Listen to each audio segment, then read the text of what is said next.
আসসালামু আলাইকুম সুপ্রিয় দর্শক, আশা করছি আপনারা সবাই ভালো আছেন। সবাইকে খাবার বিড়ি নতুন একটি পর্বে স্বাগতম জানাচ্ছি। আমি শামীম আহমেদ। দর্শক বন্ধুরা, আজকে আমরা চলে আসছি দিনাজপুর জেলার চিরিরবন্দর থানার যোধকিস্টাই গ্রামে। আজকে আমরা চলে আসছি এই গ্রামের প্রবাস বন্ধু পোল্ট্রি এন্ড চিক্সে। এর উদ্যোক্তা হচ্ছেন মনিরুজ্জামান রিফাত ভাই। তো আমরা এই মুহূর্তে রয়েছি রিফাত ভাইয়ের টাইগার মুরগির শেডে। তো আপনারা এখানে দেখতে পাচ্ছেন প্রায় 2000-এর মতো টাইগার মুরগি রয়েছে। তো রিফাত ভাই মূলত এগুলো ডিমের জন্য লালন পালন করতেছেন। তো আজকে আমরা আপনাদেরকে জানানোর চেষ্টা করব যে আসলে যে ডিমের জন্য যে মুরগিগুলো উনি লালন পালন করতেছেন, এই মুরগিগুলো উনি কীভাবে লালন পালন করতেছেন। আপনারা যারা ডিমের মুরগি লালন পালন করেন, আপনারা আপনাদের ডিমের মুরগিগুলো কীভাবে লালন পালন করেন, পরিচর্যা করবেন, সেই বিষয়ে আমরা আপনাদেরকে বেশ ধারণা দেওয়ার চেষ্টা করব। কারণ রিফাত ভাই কিন্তু বেশ অভিজ্ঞ একজন খামারি। আপনারা ইতিপূর্বে যারা রিফাত ভাইয়ের ভিডিওগুলো দেখেছেন, আপনারা সবাই কিন্তু অবগত রয়েছেন। তো দর্শক বন্ধুরা, আজকের ভিডিওটি খুবই স্পেশাল হতে যাচ্ছে। আপনারা যারা এই ভিডিওটি শুরু থেকে শেষ পর্যন্ত দেখবেন, আপনারা অনেক কিছু জানতে পারবেন মুরগি লালন পালন বিষয়। তো চলুন আমরা রিফাত ভাইয়ের সাথে কথা বলি এবং আমরা আপনাদেরকে টাইগার মুরগি লালন পালন বিষয়ে বিস্তারিত জানানোর চেষ্টা করি। আসসালামু আলাইকুম রিফাত ভাই। ওয়ালাইকুম আসসালাম রাহমাতুল্লাহ। ভাই কেমন আছেন? আলহামদুলিল্লাহ, আপনি কেমন আছেন? আলহামদুলিল্লাহ ভালো আছি। আচ্ছা রিফাত ভাই, আবার আপনার টাইগার মুরগির ফার্মে চলে আসলাম। জি, আল্লাহ তাআলা অশেষ রহমত, আপনাকে ধন্যবাদ আসার জন্য। আচ্ছা আচ্ছা, কি অবস্থা এখন আপনার ফার্মে? আসলে আলহামদুলিল্লাহ মোটামুটি ভালো আছে। ভালো। আচ্ছা, তো রিফাত এগুলো তো সবই টাইগার মুরগি? হ্যাঁ, সব টাইগার। আচ্ছা, কতগুলো আছে এখানে? এখানে মোটামুটি 2000 আছে আর কি। 2000 আছে। এগুলোর বয়স কতদিন এখন? এগুলা আমাদের বয়স চলতেছে 8.5 মাস। 8.5 মাস? জি। আচ্ছা, তাহলে তো এগুলো একদম রানিং প্যারেন্টস? হ্যাঁ, রানিং প্যারেন্টস। জি। আচ্ছা, এখানে 2000 মুরগি থেকে আপনার কতগুলো মোরগ আছে, কতগুলো মুরগি আছে? এখানে আমরা ওইভাবে সেটআপ দেওয়া আছে 100-12টা, মানে 100 মুরগিতে 12টা মোরগ দেওয়া আছে। জি জি, শতকরা। জি। তো আমাদের মোটামুটি ধরেন যে আপনার 1700-র মতো প্যারেন্টস মানে ডিকি আছে, আর বাকিটা মোরগ রাখছে আর কি। এক্সট্রা মোরগ কিছু রাখতে হয়, অনেক সময় মোরগ নষ্ট হয়ে যায়, তো এই জন্য আর কি। আচ্ছা, তো ভাই এখন কত পার্সেন্ট এখান থেকে আপনি ডিম পাচ্ছেন? আমরা ডিম এখন পাইতেছি, এখন আমাদের 100% প্রোডাকশন শুরু হয় নাই, এখন আমরা পাইতেছি মোটামুটি 70-75। আচ্ছা আচ্ছা, জি। তো রিফাত, এই যে 8.5 মাস হয়ে গেছে, এখনো 100% প্রোডাকশন পাস হলে কি বিষয়? অনেকে তো বলে যে এগুলো 3 মাস 10 দিনে ডিম দিয়ে দেয়। আসলে ভাই আমি একটা কথা বলি, 5 মাসে ফুল প্রোডাকশন চলে আসে। আমাদের বাংলাদেশের সরকার বলতেছে যে বাল্য বিবাহ বন্ধ করো। আচ্ছা, তো এই মুরগিটারে হলো যে যদি আপনি অল্প বয়সে মুরগিটার ডিম নেন, তাহলে আপনাকে মোটামুটি 3 মাসের পর থেকে লাইটিংটা চালু রাখতে হবে। তো আমরা এখন দেখা যাচ্ছে যে ডাক্তারদের পরিভাষা এবং আমাদের এতদিনের মানে এর সাথে জড়িত থাকায় আমরা দেখছি যে যদি অল্প বয়সে মুরগিটার ডিমটা নেওয়া হয়, সেই মুরগিটা থেকে শুক্রাণুটা ভালো মতো হয় না, এবং মুরগিটা ম্যাচিউর না হওয়া পর্যন্ত ইন্টারন্যাশনাল যেটা মানে সারা বিশ্বের যেটা রেকর্ড, যে মোটামুটি আপনার মনে করা যে 21 সপ্তাহ থেকে 25 সপ্তাহের ভিতরে মুরগিটা ম্যাচিউর হয়, এবং 30 সপ্তাহ গেলে মুরগিটা আরও ভালো ডিম দেয়। এই ক্ষেত্রে আমরা অনেকবার মুরগি 4 মাসের ডিম নেই, দেওয়া দেখছে মুরগির ডিমটা সামনে আগাইতে পারে না, 6 মাস 7 মাস 8 মাসে যায় ডিমটা ব্লক হয়ে যায়। এই কারণেই কিন্তু আমরা 5 মাসের পর থেকে ডিমটা নেই। আচ্ছা আচ্ছা, ওটা আমাদের কাছেই সিস্টেমটা। যদি আপনি লাইটিং 4 মাস থেকে ফুল দিয়ে দেন, তাহলে ডিম আগে চলে আসবে। যদি লাইটিংটা না দেন, তাহলে আপনার ডিমটা পরে আসবে। আমরা 4 মাসের পর থেকে লাইটিং শুরু করি এবং 5 মাসে যায় লাইটিংটা কভার দেওয়া শুরু করি। আচ্ছা আচ্ছা, তো আমি আশা রাখতেছি যে আগামী মাসের 7 তারিখ আসতে আসতে আমাদের ফুল প্রোডাকশন চলে আসবে। আচ্ছা, তো রিফাত ভাই, এই যে ডিমের মুরগি পালন করতেছেন, এখন এগুলোর খাবার দাবার বা পরিচর্যাটা আসলে কিভাবে করতে? আসলে মানে খাবার দাবার প্রত্যেকটা মানুষ এবং মুরগির ক্ষেত্রে নিউট্রিশনের দরকার। আমি যদি এই মুরগিটা আমার টাইগার জাত বলতে, একটা হাইব্রিড জাত, সবাই টাইগার নামে আমাদের বাংলাদেশে চেনে এই কারণে যে বড় মুরগি, শক্তিশালী মুরগি, এই হিসেবে নামটা দিচ্ছে টাইগার। কিন্তু আসলে মূলত এটা হাইব্রিড, মানে দ্রুত মাংস বর্ধন যেটা হয় ওটাকে আমরা হাইব্রিড বলি। যেমন ধানের ফলন বেশি, ওটাকে হাইব্রিড ধান বলে। তো এইটা একটা টাইগার জাত হলো। এর নিয়মতান্ত্রিক এবং এর পরিচর্যা ভাই, এর পরিচর্যা হলো ডিমের মুরগি। আমি শর্টকাটে বলি, ইতিপূর্বে আমি আপনার খামার ভিডিওতে আলহামদুলিল্লাহ অনেক সাক্ষাৎকার দিয়েছি এবং অনেক খামারিদের রেসপন্স পাইছি। এই মুরগিগুলো পরিচর্যা আমরা করতেছি এইভাবে। আপনি দেখতেছেন আমার শেডে ঢুকে আসেন, কোনো প্রকার অ্যামোনিয়া গ্যাস নাই, আছে না না। এর জন্য আমরা কি করি, এর জন্য আমরা ইউকা বা ইউএলটি প্রতিদিন পানির সাথে 1 মিলি 8 লিটার পানিতে ব্যবহার করি, যাতে করে মুরগিটা অ্যামোনিয়া গ্যাস থেকে দূরে থাকে। এবং আমাদের লিটারটা দেখেন, এই দেখাচ্ছি আমি খামারিদের, এই যে ঝরঝর, কোনো প্রকার ইয়া নাই। এটা কারণ যে অ্যামোনিয়া নাই, না ভিজা নাই ভাই। এটা আমি সবসময় 8 ইঞ্চি পরিমাণ ইউজ করি। তুষটা বেডটা যেখানে আমার মুরগিটা থাকবে, বেডটা কত হবে আমাদের 8 ইঞ্চি। কারণ এই মুরগিগুলো অনেক সময় শাওয়ার করে, শাইনিং করে, যেমন মানুষেরা গোসল করে, মুরগি কিন্তু গা চুলকায়, তখন একটা শাইনিং করে। যদি আপনাদের ফ্লোরে স্যাঁতস্যাঁতে ভাত থাকে, তাহলে মুরগিটা কিন্তু অ্যামোনিয়াতে আক্রান্ত হয়ে মুরগিটা গ্যাস হয়ে মনে করেন যে বিভিন্ন রোগ, সিসিআরডি, মাইক্রোপ্লাজমা, হিমাগিলা প্যারাসিলা এবং পাস্চুলা রোগ পিছনে ভিজে যাবে, এই রোগগুলো হবে। তাই মুরগিটার এই দিকে আপনার প্রথমত বেডটাকে সুস্থ রাখতে হবে। সুস্থ রাখার জন্য অ্যামোনিয়া মুক্ত রাখতে হবে। এবং দেখেন পূর্ব পশ্চিম উত্তর দক্ষিণ দুই দিকে কিন্তু আমাদের ফাঁকা, শেডগুলো আমাদের কোন দিক? পূর্ব এবং পশ্চিমে, যার কারণে আমাদের অ্যামোনিয়া গ্যাসটা বাতাসের কারণে বাতাসটা যখন শেডের ভিতরে থাকতে পারে না তখন কিন্তু অ্যামোনিয়া গ্যাস হয় না, 1 নম্বর। দ্বিতীয় নম্বর হচ্ছে আরেকটা পরিচর্যা, আমরা দেখি যে মুরগিগুলো যেন সর্দি বা ঠান্ডা না আসে, এর কারণে প্রত্যেকটা পয়েন্টে আমাদের মাইক্রোপ্লাজমা এবং করাইজার ভ্যাকসিন যথাসময়ে করা আছে। যদি আমাদের মুরগির সামান্য সর্দি আসে তাহলে আমরা কি করি, ডিমের মুরগিটাকে আমরা মাইক্রোপ্লাজমা ডোজ করি। ইন্টারভেটের একটা ভ্যাকসিন আছে আমাদের, যেটা হলো যে আমরা বলি 49/91, এবং ইলানকোর একটা প্রোডাক্ট আছে সেটা হলো ক্যাপটর এবং ডেনাগাট। এটা আমরা 1 গ্রাম 2 লিটার পানিতে অথবা খাবারের সাথে মিশিয়ে 5 দিনের ডোজ করি। যেহেতু ইতিপূর্বে আমাদের মাইক্রোপ্লাজমার ভ্যাকসিন করা আছে এবং কড়াইজা করা আছে, এই ওষুধটা খাইলে মোটামুটি ডিমের উপর হ্যাম্পারিং হয় না এবং মুরগিগুলো সুস্থ থাকে। আবার আমরা 45 দিন পর আবার এই ডোজটা করি। পর্যায়ক্রমে আমাদের এই মুরগিগুলোতে আমরা এই ডোজটা 45 দিন পর করে থাকি, ঠান্ডার আবির্ভাবটা আসে না। এটা একটা গেল। এবং খাবারের পরিচর্যাটা আমরা সকাল 8টায় 60% খাবার দিয়ে দেই এবং 40% খাবার 4টার পরে দেই। আপনার প্রশ্ন থাকতে পারে, এবং আমার বাংলাদেশের প্রান্তিক খামারিদের এটাও প্রশ্ন থাকতে পারে, ভাই কেন 2 বার খাবার দেবে, মুরগি 3 বার খাবে না? ডিমের মুরগি থেকে যেহেতু আপনি আউটপুট এবং ইনপুটের একটা ব্যাপার আছে, তো আপনি যখন 8টার ভিতরে খাবার খাবেন তখন এরা 8টা 9টা 10টার ভিতরে এরা খাবার খেয়ে ডিমের জন্য প্রিপারেশন নিবে। কেমন প্রিপারেশন নিবে? যদি আপনি 8টার ভিতরে খাবার দেবেন তখন তোর খাবারটা খাওয়ার পরে রেস্ট থাকবে, তখন ওদের একটা সেক্সুয়াল ব্যাপার আছে, তখন ব্রিডিং করবে, বিট করবে, তারপর ওরা ডিমটা 12টা বা 1টার ভিতরে দিয়ে ফেলবে। তখন কিন্তু ওরা, আমরা যদি আবার দেখি যে 8টায় খাবার দেওয়ার পরে 12টার আবার খাবার দেই, তখন ওরা আবার খাবারের দিকে ধাবিত হবে, আবার খাবার নিয়ে ব্যস্ত থাকবে। তখন কিন্তু মুরগিগুলোর ডিমের ভিতরে, পেটের ভিতরে যে ডিমটা ভেঙে যায় তার একটা প্রবণতা থাকে।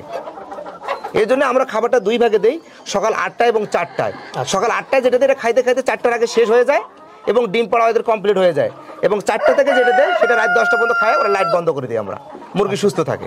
এবং পানিটা আমরা দিনে 2-3 বার দিই, সকাল 8টায়, দুপুর 12:30টায় এবং 4টায়। রাত্রে আমরা কখনো পানি দিই, এবং আমাদের নিপুলের ভিতরে পানি যায় তো আমাদের খরচ একটু কম, কর্মচারীও কম লাগে। এইভাবে পর্যায়ক্রমে আমরা মুরগিগুলো দেখভাল করি। এবং আমি নিজেও আসি দেখি যে কোন মুরগিটার সমস্যা, কোনো সমস্যা হয়েছে নাকি, টোনা ফুলে গেছে নাকি, টক্সিন বিভিন্ন প্রকার, যেহেতু আমরা ভুট্টা খাবার বানাই খাওয়াই, তা পারিবারিক এই সমস্যাগুলো মুরগির আছে কিনা।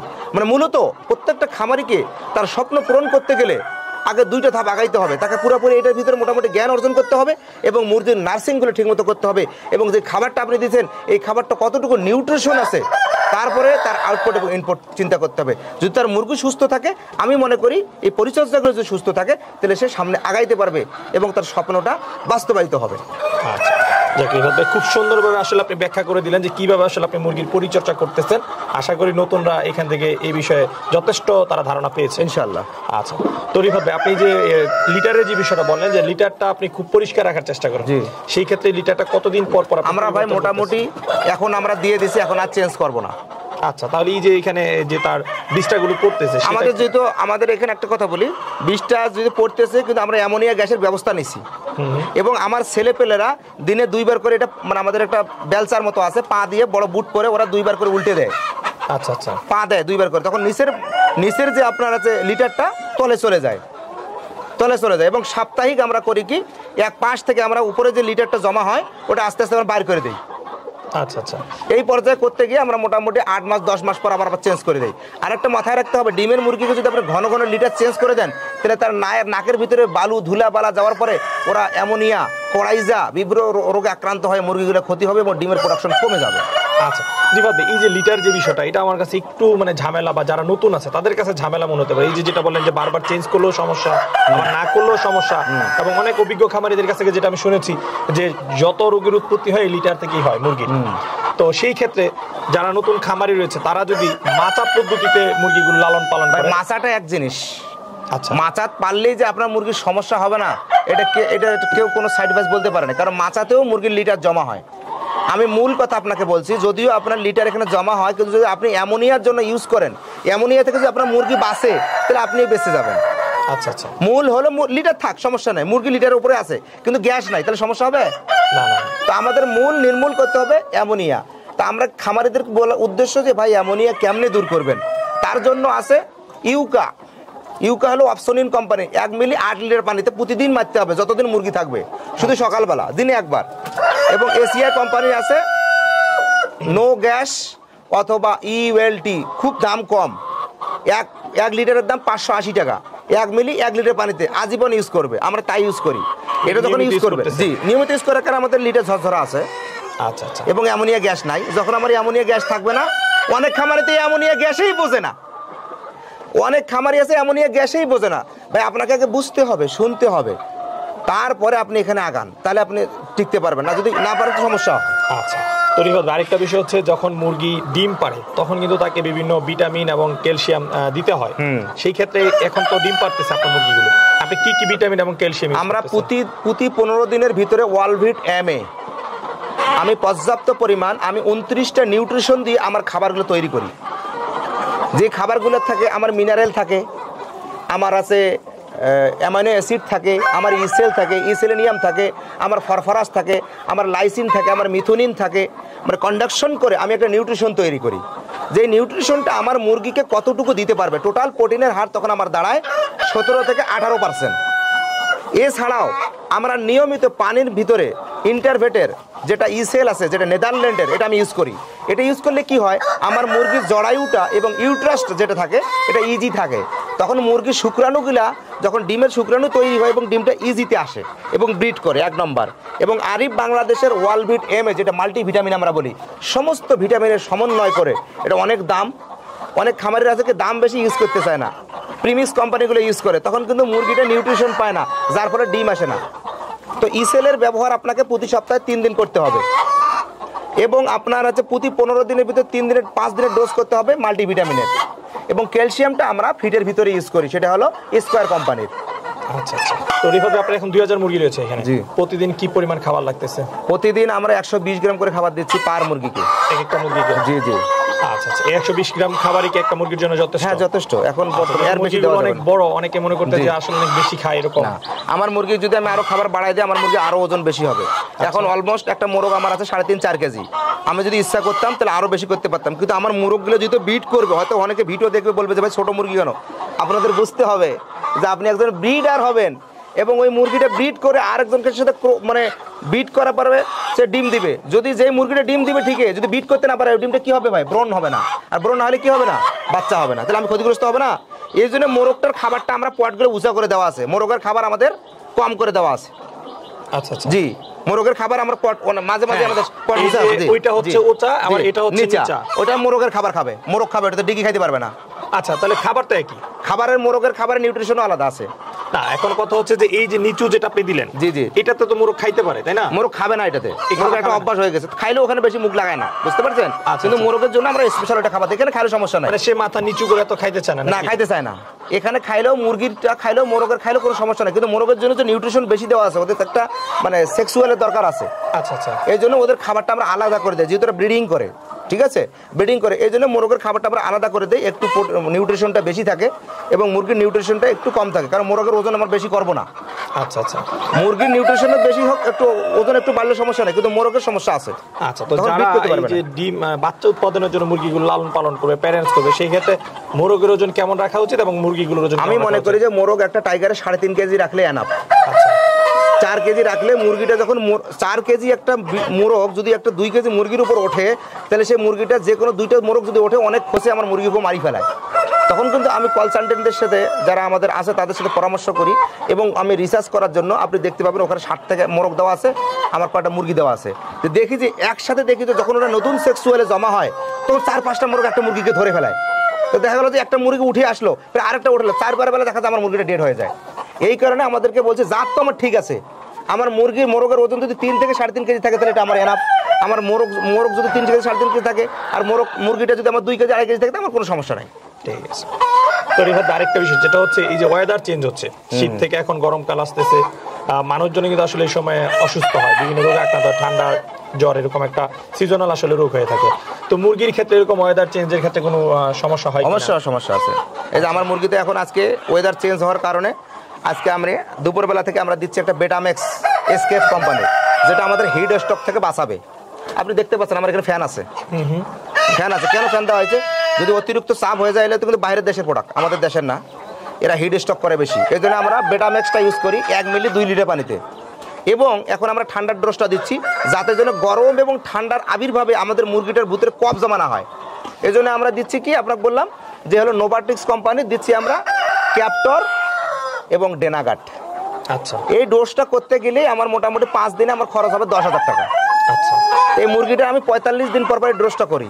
তাহলে আমার আবহাওয়া যদি খারাপও হয় বা যে কোনো ওয়েদারও যদি হয়, তাহলে আমার এই মুরগিটা কি পাচ্ছে 45 দিন পর পর একটা কি পাচ্ছে ডোজ পাওয়ার কারণে আলহামদুলিল্লাহ আগামী 45 দিন তারা কি থাকবে, ঝুঁকিমুক্ত থাকবে। রোগবালাই তো হবে ভাই, রোগবালাই প্রোটেকশন করার জন্য মেন ভ্যাকসিনগুলো আমি আগে বলে দিছি, ইকোলাই, সালমোনেলা, কোলিবাইসিস, অ্যান্টারাইটিস এবং আপনার বার্ড ফ্লু এবং রানীক্ষেত, গাম্বরের জন্য আমাদের যথাসময় আলহামদুলিল্লাহ প্রত্যেকটা ভ্যাকসিন করা আছে, ভ্যাকসিনের কোনো বিকল্প নাই। তারপর ওয়েদার চেঞ্জের জন্য আপনাকে মনে রাখতে হবে যে বেটাফিন এবং বিটেনভেট এবং বেটাম্যাক্স এর কোনো বিকল্প নাই। আচ্ছা, তো রিফাত ভাই আপনার এই যে এখানে 2000 মুরগি লালন পালন করতেছে, এই মুরগিগুলোর জন্য এখানে আপনি কতটুকু জায়গা রাখছেন? এটা আমাদের 4200 স্কোয়ার ফিট। আচ্ছা, একটা মুরগির জন্য কত স্কোয়ার ফিট? একটা মুরগির জন্য মোটামুটি 2 স্কোয়ার ফিটের উপরে লাগে, 2.5-3 স্কোয়ার ফিট লাগে। তবে এখান থেকে আমরা কিছুর জন্য আমরা এখান থেকে কিছু মুরগি আউট করে আরেকটা ঘরে দেবো, মাঝখানে ঘরটাতে দিব আর কি। আচ্ছা আচ্ছা, তো আমরা এখানে একটা ঘরে আমরা 1200, 1100 বা 900 করে মুরগি রাখবো, তাহলে মুরগিটা ভালো থাকবে। আর কিছু মুরগি আপনার ওই সেটটা ওই সেটটা পাকা রয়েছে, ওটা চেঞ্জ হয়ে যাবে। জি আচ্ছা আচ্ছা। তো রিফাত ভাই এখন তো খাবারের দামও বাড়ছে, সবকিছুর দাম আসলে বাড়ছে, সেই হিসাবে এখন যদি কেউ 1000 টাইগার মুরগি প্যারেন্টস করে তার কিরকম টাকা খরচ করতে পারে? আলহামদুলিল্লাহ, আপনি একটা সুন্দর প্রশ্ন করছেন যে গত 1 মাস আগে আমরা সয়াবিন কিনছিলাম 3200, এখন কিনতেছি 4200 টাকা। ভুট্টা কিনছিলাম 35, এখন কিনতেছি 4200। লাইসিন কিনছিলাম 6000, এখন হলো 8000। মিথুনিন কিনছিলাম 9000, এখন হচ্ছে 11000। প্রত্যেকটা জিনিসের দাম ডাবল। এটা আমাদের দোষ দিয়ে লাভ নাই ভাই। আপনার এই প্রসঙ্গের সাথে আমি একটা কথা বলি, কিছুদিন আগে একটা লোক বলতেছে মুরগি তো ইউক্রেন থেকে আসে না, তাহলে মুরগির দাম বাড়লো কেন? আরে ওকে বলে এটা গাধা, তোর যে প্রোডাক্টগুলা এই যে আমাদের সয়াবিন আমাদের বাংলাদেশে হয় না, যেটা আসে রাশিয়া থেকে বা বিভিন্ন দেশ থেকে, ব্রাজিল থেকে। তো আমাদের দেশে তো এলসি হচ্ছে না, যার কারণে তো প্রত্যেকটা প্রোডাক্টের দাম বেশি। তো যখন আমাদের 1 কেজি ফিড তৈরি করতে আজকে হিমশিম খাচ্ছি আমরা, যেখানে আমাদের আগে ছিল 45 থেকে 50 টাকা, 40 টাকা, এখন আমাদের এই লেয়ার ফিডটা তৈরি করতে আমাদের লাগতেছে মোটামুটি, আমি করতেছি আমার 52-53 টাকা খরচ করতেছি। তো ভাই এখানে সয়াবিনটা যদি আপনার ছিল আগে কত 32, এখন কিনতেছি কত ভাই 42। আমরা আগে প্রোটিন কিনছিলাম মনে করেন যে 7000, এখন কিনতেছি 9000। প্রত্যেকটা জিনিসের দাম বেশি হওয়াতে আমার খামারি পর্যায়ে খুব একটা ভালো নাই ভাই, এতটা ভালো নাই। আমি ভোক্তা অধিদপ্তরকে কোনোদিন দেখলাম না যে ফিড মিলগুলোতে যায় কোনোদিন ওরা ট্রাই করলো। খালি ছোট ছোট মুরগির দোকানগুলো, ওই আমাদের মতো খামারিগুলা, এদের মানে যারা আসল জায়গা যায় না, নকল জায়গার টানাটানি করে। যেই ভাইটা বলছিল ইউক্রেন থেকে মুরগি আসে না, ইউক্রেন থেকে ভুট্টা আসে, আমাদের ইউক্রেন থেকে আমাদের সয়াবিন আসে, আমাদের লাইসিন আছে, মিথুনের, বাংলাদেশে আছে এটা কি? বাংলাদেশের মাটি আছে আর মানুষ আছে, আমরা শ্রম দিচ্ছি, কিন্তু আমাদের দামে জিনিসটা বেশি কিনতে হচ্ছে। এই কারণে আমাদের উৎপাদন কষ্টটা কি ভাই বেশি পড়তেছে, যার কারণে আজকে বাজার অস্থিতিশীল। আমি কি করব?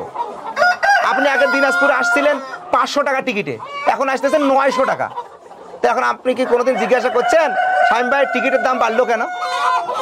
তেলে কিনতেছে সরকার বেশি টাকা দিয়ে, তা আপনাকে ভাড়া বেশি হবে না? তা প্রত্যেকটা মানুষকে মেধা দিয়ে চিন্তা করতে হবে, যে বয়লার 120 ছিল সেটা 250 কেন হইলো? ফিড ফর্মুলেশনগুলোর দাম অনেক বেশি ভাই। আমরা বাংলাদেশে এখনো ভুট্টায় স্বয়ংসম্পূর্ণ হতে পারি নাই, আমরা এখন পর্যন্ত প্রোটিনে স্বয়ংসম্পূর্ণ হতে পারি নাই, আমরা এখনো আপনার হচ্ছে এই যে সয়া মিলে স্বয়ংসম্পূর্ণ হতে পারি নাই। যেদিন আল্লাহর ওয়াস্তে আমাদের দেশ চেষ্টা করতেছে, যদি আমরা স্বয়ংসম্পূর্ণ হতে পারি, সেই ক্ষেত্রে হয়তো আগামীর সোনালী বাংলাদেশ আবার 120 টাকায় বা 180 টাকায় মুরগি খাইতে পারে। আচ্ছা আচ্ছা। তো রিফাত ভাই আপনি তো এই মুরগিগুলো ডিমের জন্য লালন পালন করতেছেন, আচ্ছা, এগুলো তো আপনারা জানি যে আপনি বাচ্চা উৎপাদন। হ্যাঁ, বাচ্চা উৎপাদন করি। আচ্ছা, তো এখন বাচ্চার দাম কি বাড়ছে না আগের মতোই আছে? আমি বাচ্চা এখন বিক্রি করতেছি 45 থেকে 40 টাকার ভিতরেই।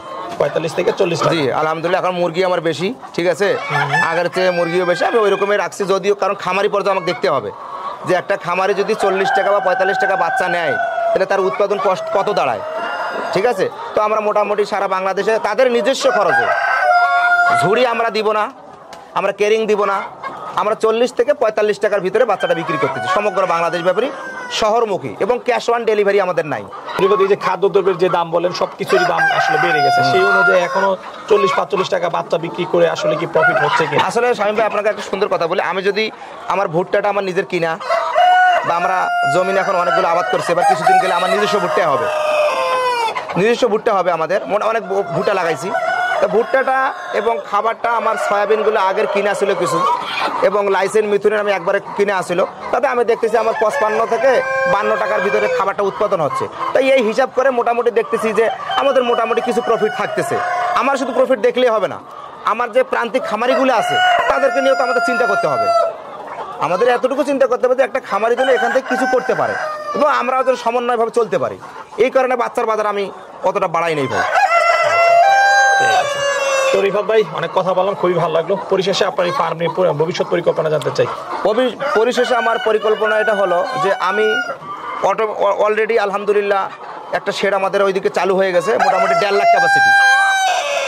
আমরা 5টা শেড করতেছি, 5 দুগুণা 10 এবং মোটামুটি টোটাল 20টা শেড, যেখানে আমাদের 1.5 লাখ মুরগির মানে মাংসের প্রসেসিং আমরা করব। যে আমাদের নিজস্ব বাচ্চা হবে, আমরা বাচ্চা থেকে আমরা নিজে ব্রিডিং করব এবং মাংস উৎপাদন করব, এবং আমার এখান থেকে বাংলাদেশের বিভিন্ন প্রান্ত থেকে লোকজন সেখানে কাজ করবে। মানে মূল কথা হলো যে মানুষের কর্মসংস্থান যেন তৈরি করতে পারি এবং সমগ্র বাংলাদেশ ভেবে যেন ভালো জিনিসটা মানুষকে উপহার দিতে পারি, এই আশা করতেছি। এবং দেশকে বিশ্বের ভিতরে যেন তুলে ধরতে পারি যে আমরাও এখান থেকে যেন ভালো আউটপুট দিতে পারি, এবং একটা সময় এমন আসবে যেন আমরা দেশের বাইরে যেন মিট প্রসেসিং করে পাঠাইতে পারি সরকারের সহযোগিতা নিয়ে। এই সমস্ত আশা নিয়ে কাজ করতেছি ইনশাল্লাহ। ঠিক আছে, আচ্ছা রিফাত ভাই, কথা বলে খুবই ভালো লাগলো। আপনার ভবিষ্যৎ সফলতা কামনা করে বিদায় নিচ্ছি, ভালো থাকবেন।